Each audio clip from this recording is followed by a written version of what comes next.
नमस्कार। मकर राशि के इस खास विश्लेषण में आपका बहुत बहुत स्वागत है। आज हम बात करने वाले हैं मई महीने के आखिरी हिस्से की, यानी 16 से 31 मई तक का समय। देखिए, ये थोड़ा एक्स्ट्रा मेहनत और एक्स्ट्रा रिस्पॉन्सिबिलिटी वाला फेज जरूर है, लेकिन अगर इसमें सही रास्ते पर चला जाए ना, तो ये आपके एक बहुत ही सिक्योर और स्टेबल फ्यूचर की नींव रख देगा। The path to discipline and long term success, ये थीम इस वक्त के लिए बिल्कुल परफेक्ट है। तो चलिए सीधे इसमें चलते हैं और देखते हैं कि आने वाले दिन कहाँ थोड़े हैवी फील होने वाले हैं और कहाँ आपको एकदम क्लैरिटी और फोकस मिलेगा। Discipline plus patience plus consistency equals real success. आजकल ना हर किसी को क्विक फिक्सेस और शॉर्टकट्स चाहिए होते हैं, लेकिन ये जो समय आने वाला है ये उन लोगों को रिवॉर्ड करेगा जो बिना रुके पूरे धैर्य के साथ लगातार मेहनत करते हैं। सबसे जरूरी बात यह है कि आपको अपनी एनर्जी को भटकने नहीं देना है। ये मास्टर मंत्रा हमें यही याद दिलाता है कि छोटी छोटी पर लगातार की गई कोशिशें ही आगे चलकर एक बहुत बड़ी सफलता बनती हैं। तो इस विश्लेषण को हमने आसानी से समझने के लिए 6 मुख्य हिस्सों में बांटा है। पहला, थीम ऑफ डिसिप्लिन। दूसरा, स्टेबल ग्रोथ इन करियर। तीसरा, फाइनेंशियल प्लानिंग। चौथा, रिस्पॉन्सिबिलिटी इन रिलेशनशिप्स। पांचवा, हेल्थ एंड इनर एनर्जी। और आखिर में बात करेंगे डेली मंत्रास और रेमेडीज की। शुरुआत करते हैं हमारे पहले भाग से, थीम ऑफ डिसिप्लिन, यानी 16 से 31 मई के इस समय की बुनियाद। अब देखिए, मकर राशि का नेचुरल एलिमेंट है अर्थ, और इसका सीधा सा मतलब होता है डिसिप्लिन्ड, रिस्पॉन्सिबल और अपने गोल्स को लेकर फोकस्ड होना। अगर 16 से 21 मई के बीच की बात करें तो हो सकता है कि वर्कलोड थोड़ा ज्यादा बढ़ जाए, शायद किसी स्ट्रिक्ट बॉस या सख्त रूल्स का सामना करना पड़े, या फिर फैमिली और फाइनेंस की रिस्पॉन्सिबिलिटीज का थोड़ा हैवी प्रेशर फील हो। लेकिन इससे घबराना नहीं है, क्योंकि ये एक ग्राउंड वर्क का फेज है। यहाँ कंप्लेन करने या ओवर रिएक्ट करने से बिल्कुल बचना है। वहीं जैसे ही आप 22 से 31 मई के बीच आएंगे ना, ये सारी मेहनत स्टेबिलिटी में बदलने लगेगी। जो प्रेशर शुरू में था वो अब कंप्लीटेड टास्क्स और स्टेबल रिजल्ट्स के रूप में आपके सामने होगा। ये पीरियड सिखाएगा कि लॉन्ग टर्म बिल्डअप हमेशा किसी भी शॉर्टकट से बड़ा और बेहतर होता है। आगे बढ़ते हैं दूसरे भाग पर, स्टेबल ग्रोथ इन करियर, जहां हम फोकस और रिकॉग्निशन पर चर्चा करेंगे। जो लोग जॉब में हैं उनके लिए 16 से 21 मई के बीच थोड़ी भागदौड़ रह सकती है। हाई एक्यूरेसी वाले टास्क आएंगे और लगातार टारगेट्स बने रहेंगे। यहाँ मेरी सलाह यही रहेगी कि ओवरथिंकिंग मत कीजिएगा, बस अपने डेडलाइंस पर फोकस करें। फिर 22 और 23 मई के आसपास आप खुद देखेंगे कि एक स्टेडी प्रोग्रेस दिख रही है, प्रोजेक्ट स्मूथ तरीके से कंप्लीट हो रहे हैं, और सबसे खास और मजेदार समय आएगा आखिरी हफ्ते में, यानी 24 से 31 मई। जो लोग प्रमोशन, जॉब चेंज या नई रिस्पॉन्सिबिलिटी का इंतजार कर रहे थे ना, उनके लिए ऐसी पॉजिटिव डिस्कशंस के लिए ये समय बहुत बेहतर रहने वाला है। अगर आप एक फ्रीलांसर, स्टूडेंट या बिजनेस ओनर हैं तो याद रखिए कि सिस्टमैटिक एग्जीक्यूशन से ही आपको लॉन्ग टर्म बेनिफिट्स मिलेंगे। चाहे कोई नया बिजनेस मॉडल बनाना हो या अपना स्टडी प्लान सेट करना हो, जो भी काम पूरे अनुशासन और एक सिस्टम के तहत अभी होगा वही आगे चलकर आपको सबसे ज्यादा फायदा देगा। जल्दबाजी में शुरू किए गए अधूरे काम उल्टा नुकसान करवा सकते हैं, इसलिए बहुत ही मेथोडिकली आगे बढ़ना है। चलिए अब आते हैं तीसरे भाग पर, फाइनेंशियल प्लानिंग। पैसों के मामले में ये समय कैसा रहेगा? पैसों को लेकर 16 से 21 मई के शुरुआती दिनों में आपको थोड़ा फील हो सकता है कि कैश फ्लो टाइट चल रहा है।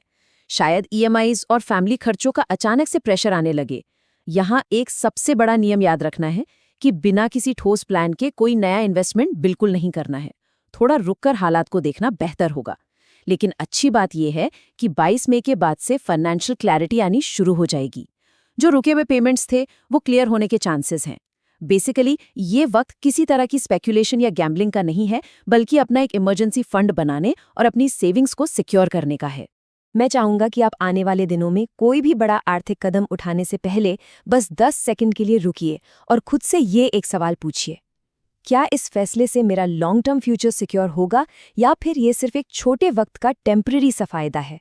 बिलीव मी, ये एक आसान सा सवाल आपको किसी भी गलत फाइनेंशियल डिसीजन से बचा लेगा और आपके माइंड को बिल्कुल क्लियर कर देगा। अब बात करते हैं चौथे भाग की, रिस्पॉन्सिबिलिटी इन रिलेशनशिप्स, जहां हम कमिटमेंट और बैलेंस को समझेंगे।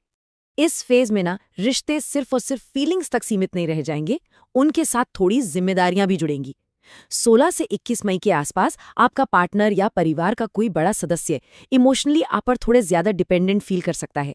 यहाँ ध्यान रहे कि उम्मीदें लगाने या अजम्पशंस बनाने की बजाय क्लियर कम्युनिकेशन करने पर भरोसा कीजिएगा। एक बार जब ये बैलेंस बन जाएगा तो 22 से 31 मई के बीच आपको खुद एक बहुत ही गहरे इमोशनल शांति और लॉन्ग टर्म सपोर्ट का एहसास होगा। और हाँ, जो लोग सिंगल हैं उनके लिए भी आखिरी हफ्ते में किसी ऐसे पार्टनर से मिलने के चांसेस बन रहे हैं जो लाइफ को लेकर एक स्टेबल और रिस्पॉन्सिबल सोच रखता हो।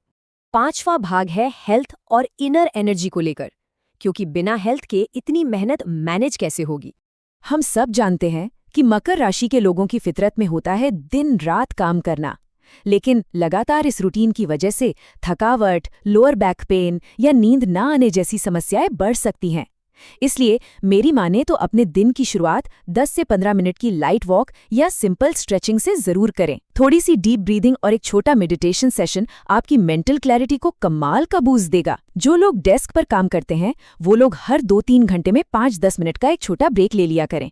और हाँ, कोशिश करें कि रात के समय हैवी या बहुत ऑयली खाना अवॉइड हो। अपनी हेल्थ को भी किसी जरूरी प्रोजेक्ट की तरह ही सीरियसली लीजिए, तभी आप इस वक्त की इंटेंस एनर्जी को संभाल पाएंगे। अब आते हैं अपने छठे और आखिरी भाग पर, डेली मंत्राज एंड रेमेडीज। यहाँ एक बात समझिएगा, एस्ट्रोलॉजी में रेमेडीज का मतलब कोई डर पैदा करने वाले रिचुअल्स या टोटके नहीं होते, बल्कि ये आपकी इनर अलाइनमेंट को बनाए रखने के बहुत प्रैक्टिकल तरीके होते हैं। हम अपनी लाइफ में कुछ बेहद एम्पावरिंग आदतें डाल सकते हैं, जैसे कि सुबह 1 गिलास पानी पीते हुए 11 से 21 बार ओम शन्याय नमः का जाप करना आपको मेंटली बहुत स्ट्रांग बनाता है। अपने दिन का कोई भी बड़ा काम शुरू करने से पहले बस 10 सेकंड का एक पॉज लीजिए और खुद से कहिए कि मुझे कोई जल्दबाजी नहीं करनी है। एक काम इंटेंशन सेट कीजिए। अपने पास एक छोटा सा डार्क ब्लू या ब्लैक कलर का आइटम जैसे कि एक रुमाल जरूर रखें, ये आपकी मकर एनर्जी को सपोर्ट करेगा। और अगर आप पूरे दिन में परिवार के किसी सदस्य की थोड़ी सी भी बिना किसी स्वार्थ के मदद कर देते हैं ना, तो वो आपको जो इनर सेटिस्फैक्शन और स्टेबिलिटी देगा वो वाकई कमाल होगी। तो ये था मई के आखिरी हिस्से का हमारा डीपली डिटेल विश्लेषण। अगर ये बातें आपकी करंट सिचुएशन से थोड़ी भी रेजोनेट करती हैं तो इस वीडियो को लाइक ज़रूर कीजिएगा और चैनल को सब्सक्राइब करना मत भूलिएगा। आप कमेंट्स में मकर वीकली लिख सकते हैं या अपनी date of birth, time of birth और प्लेस ऑफ बर्थ हमारे साथ शेयर कर सकते हैं, जिससे आने वाले जून महीने के लिए हम आपको एक पर्सनलाइज्ड हिंट दे सकें कि आपके लिए आगे क्या खास होने वाला है। जाते जाते बस एक ही बहुत ही गहरी बात कहूँगा, धीरे, पूरे धैर्य और अनुशासन के साथ बढ़ाए गए कदम आगे चलकर एक ऐसी ताकत बन जाते हैं जिसे हिलाना नामुमकिन होता है।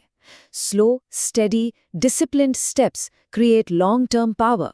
तो सबसे बड़ा और आखिरी सवाल ये है, क्या आप इस वक्त अनुशासन को पूरी तरह से स्वीकार करके अपने आने वाले कल की एक मजबूत नींव रखने के लिए तैयार हैं?